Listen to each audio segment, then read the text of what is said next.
Sleep, a 12-week program, Module 6, Electronic Tracking. Electronic trackers are great and we are using them a lot. We're going to go over the Apple Watch, the Fitbit, the phone app sleep tracking, and a home sleep study. You need to know what you're viewing. We're able to monitor many of our biological processes now with our electronic trackers, our wearables. So we're going to show you some of the devices and what to look at when you're looking at these devices. They give you an overview, and it's better to look at trends rather than individual nights. An Apple Watch download. As you can see, this is a download and it is a trend for a person who was using their watch. And it talks about the duration of time that you'll see across the top. It'll say what time they went into bed, and you can see that they went to bed at very varied times, some at 11:30, some after midnight, but really within that 1 hour time span. You'll see their durations of sleep, and you'll see everything here from the 8 to 9 hours to shorter 6 hours. And when you start looking at the trends, you'll start to see that this person sleeps longer on the weekends than they do during the week. It also shows the difference between the time in bed and the time asleep. Now, that doesn't guarantee that that person is actually asleep. What it shows is a lack of movement and a slowing of the heart rate, usually. These do not track brain waves. They can't tell actually if you're awake or asleep. It goes by what they call algorithms that say, well, if you're not moving and your heart rate slows down this percentage, then you must be asleep. And according to this particular algorithm, this person, as soon as they hit the bed, fell asleep, and nobody does that. They also put in what is deep sleep and what is regular sleep. This again goes by an algorithm that they're looking at your heart rate, the variability of your heart rate, or how fast and slow. Does it change a lot? In slow wave sleep, our heart rates slow down and it's very steady, as is our breathing. So we do not move a lot during that slow wave sleep because we're relaxed. When we're in REM, our heart rate is very variable, and so it moves around a lot. Our respiratory rate is also variable, and then our extremities really do not move because we produce a hormone that keeps us from acting out our dreams. When we do this, that is what they're using to decide whether you're in REM or whether you're in regular sleep. That this person has some issues for the need for excessive sleep. He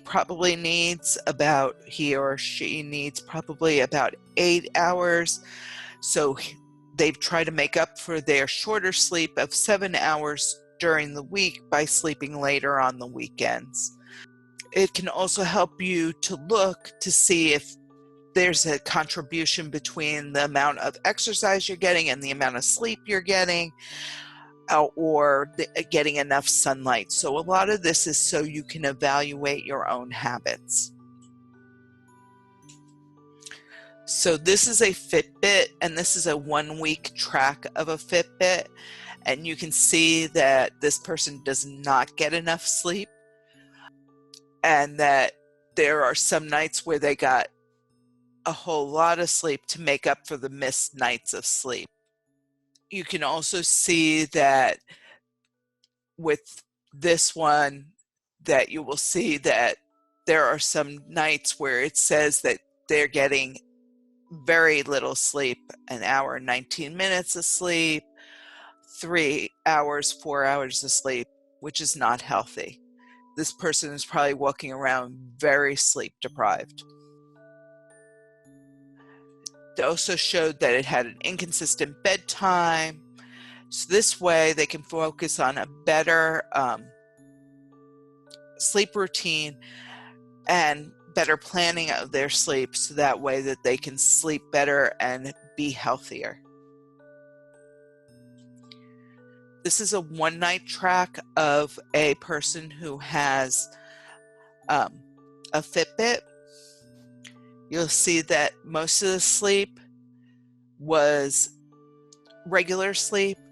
They had 9 minutes of deep sleep. That's in this first part here. Remember, I said that most adults get slow wave sleep the first third of the night. And you'll see that the REM, it shows a bit of wake during the night, and it also shows some REM. And you can see that the REMs get longer as the night goes on. This is a fairly normal person, although this person may have some issues with waking up during the night. It is very normal for us to arouse before and after we go into REM. So to see a REM and then see a arousal before the REM and an arousal after the REM is not unusual. So remember that REM occurs about every 90 to 120 minutes, and that we do wake up. So this is a phone app of a sleep tracker. It uses a microphone to listen to the breathing, and by listening to the breathing determines when somebody is awake or asleep or in a deep sleep. Because when you're in a deep sleep, your breathing slows down, it becomes a little bit deeper. So that's how it determines this deep sleep. So you can see that here. It also picks up the movements. A person can show someone who is a restless sleeper.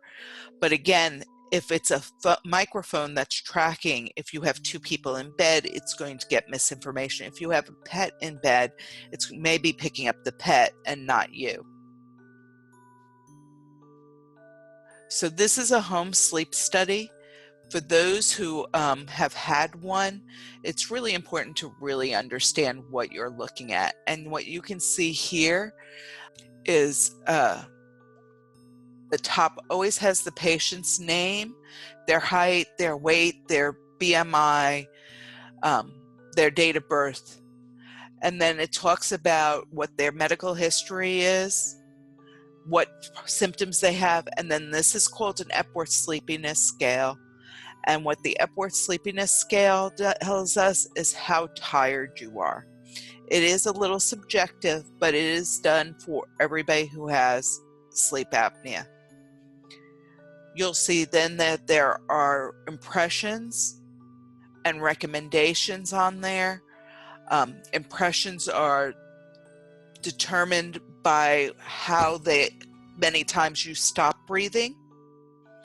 And anytime you have a BMI that's anything above normal, you will see that they will put in obesity. They recommend an overnight CPAP BiPAP titration study, which is a CPAP machine.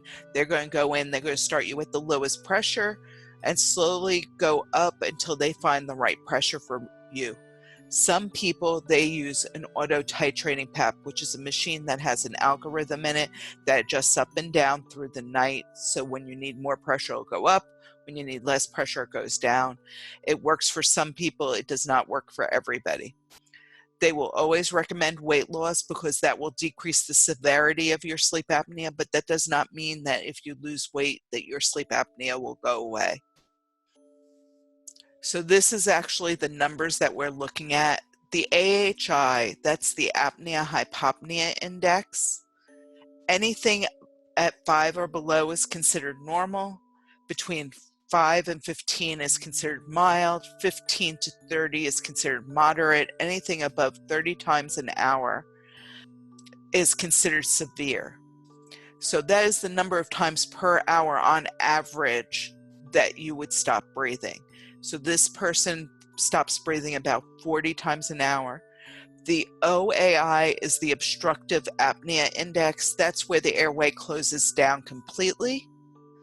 We count events based on obstructive apneas, central apneas, which are where the brain doesn't tell the body to breathe. And you'll see that they had a couple of those. Those are not unusual. A lot of times you will see those when you transition from wake to sleep, but that should not be very high at all. And what a hypopnea is, and that's what this person had the most of, is where your breathing decreases at least 30% and you have a decrease of 4% in your oxygen level. So it puts a lot of stress on your body. Imagine holding your breath for 10 seconds, your oxygen levels drop significantly. 4% is a significant oxygen drop. And then you're able to breathe again because you arouse a little bit so you can breathe again. The bottom 3 boxes tell us about your snoring, your heart rate. So we can see that their highest heart rate while they were in bed was at 114, but it was 111 when they were asleep. And then the other box, the oximetry summary, is how measuring your oxygen levels. So this person spent 3% of the night with their oxygen levels below 90%, which is significant.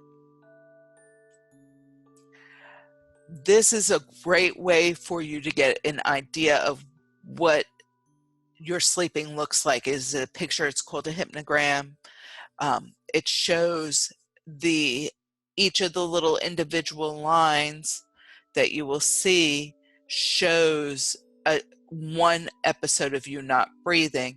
So you can see that this person has, the pink lines are the hypopneas, the red lines are the complete obstructive apneas, and the blue lines are the central apneas. You'll also see that their heart rate is a little thick. That's because their heart rate is going up and down throughout the night. And you see also that their oxygen saturation, that's the SpO2, is thicker. That's because the oxygen levels are going up and down through the night. They also monitor the body position. So they know that when this person is on their back, they're significantly worse than when they're on their side.